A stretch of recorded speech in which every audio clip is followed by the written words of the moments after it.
안녕하세요. 시작좋은TV 사당동 공인중개사 이승주입니다. 여러분, 오늘도 공인중개사 이야기 하나 해드리려고 합니다. 실무에서 굉장히 많이 있는 일이기도 하고요. 주제를 보셨겠지만 이런 경우가 있습니다. 굉장히 빨리 집을 빼야 되는 상황이에요. 임차인이 예를 들면 아파트 청약이 됐다, 아니면 다른 집을 빨리 이사를 가야 되는데 현재 집이 만기 전입니다. 만기 전에 월세를 계속 지불하고 있는 상황이에요. 빨리 다음 세입자를 구해야 되는 상황인 겁니다. 그럴 때 이제 전화가 오면 내놓는 분들이 보통 임차인분들이 이런 말씀 많이 하시는데, 빨리 빼주시면 수수료 2배 드리겠습니다. 빨리 빼주시면, 아니면 계약 빨리 되면 법정 보수 외에 얼마를 추가로 드리겠습니다. 이런 말씀을 많이 하시는데요. 정답부터 말씀드리면 엄연하게 이 부분은 위법 행위입니다. 불법입니다. 자, 그 이유가 뭐냐면, 자, 중개사법, 공인중개사법에 이제 엄연히 명시가 되어 있는 초과 보수라는 항목 때문인데요. 자, 제가 법 조항까지 외우진 못하기 때문에 몇 조 몇 항인지를 한번 보고 설명을 드릴게요.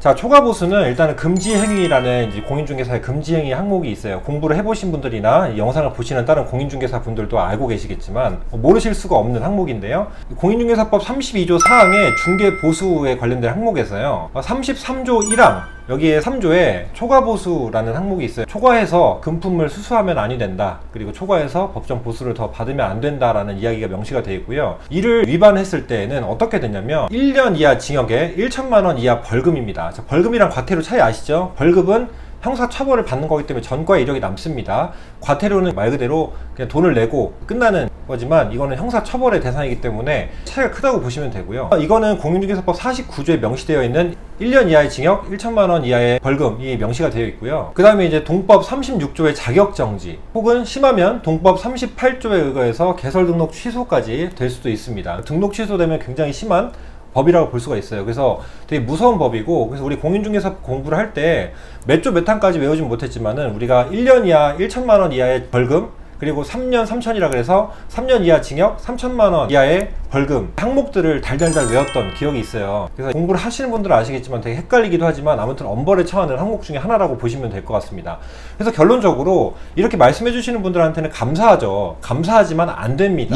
안 되는 게 정확한 설명이고, 돈 싫어하는 사람 어디 있겠어요. 근데 이 조금의 돈을 더 벌려다가 만약에 상대편이 악의를 가지고 이 내용을 알고 신고를 했다, 혹은 암암리에 이렇게 수수하시는 분들도 있지만, 그렇게 했을 때 저는 사실은 그렇게 해서 나중에 좀 뒤가 조금 불안하고 찝찝할 바에는 그냥 법정 보수 깎아드리지 않고 다 받는 것만으로도 감사한 거잖아요. 그리고 이제 모르시는 분들을 위해서 설명을 드립니다. 이 부분은 초과보수 항목이라서 법적으로 불가능하게 돼 있기 때문에 2배 더 받는 건 불가능하지만 이제 법정 보수만 주시면 감사하겠습니다, 이렇게 얘기를 하고요. 실제로 그렇게 문자나 전화로 내역을 많이 설명을 드립니다. 조금 더 욕심부리다가 문 닫을 수도 있기 때문에 그렇게 하면은 큰일 난다, 일단 먼저 알아두시면 될 것 같고, 다만 중개보수 외에 이제 컨설팅 명목으로 받는 금액은 법정 한도 요율이 없어요.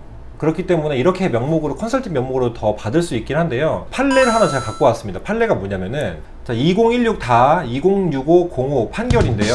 자, 뭐냐면 이런 건으로 해서 이제 중개보수 외에 컨설팅 명목으로 추가적으로 보수를 더 받은 거예요.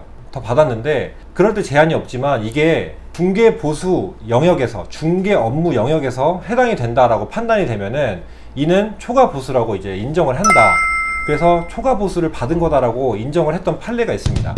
결과적으로 업무 영역을 벗어나지 않는 범위라면 중개보수로 보아 초과보수 및 금품수수의 행위로 간주한다 라고 본다고 이제 돼 있는 판결입니다. 그래서 사실은 그 바운더리가 되게 모호하지만, 이게 만약에 실제 소송 갔을 때 중개사가 어찌됐건 굉장히 불리한 입지에 설 수밖에 없고, 10중 8구는 이 초과보수로 신고를 하게 되면은 소송 제기를 당한 게 거의 공인중개사 입장이겠죠. 거의 지기 마련입니다. 거의 10중 8구는 진다고 봐야 되기 때문에. 그리고 이런 판례도 좀 알아두시면 좋을 것 같고, 우리 임차인분들이나 임대인분들 급하시더라도 이런 제안을 했을 때 감사 인사를 예를 들면 뭐 다른 먹을 거나 식사를 제공을 해서 그렇게 개인적으로 뭐 하시는 것까지는 모르겠는데, 돈을 실제로 이렇게 오고 가는 게 2배 아니면 뭐 초과로 몇십만 원, 몇백만 원 이렇게 주시는 경우는 굉장히 위험한 행동일 수도 있다라는 거 좀 알아두시면 좋을 것 같고요. 그래서 결론적으로 초과 중개 수수료는 절대 주지도 받지도 말아야 되는 겁니다. 만약에 초과보수를 요구한 중개사가 있어요. 근데 지급을 하기로 했거나 지급을 했어요.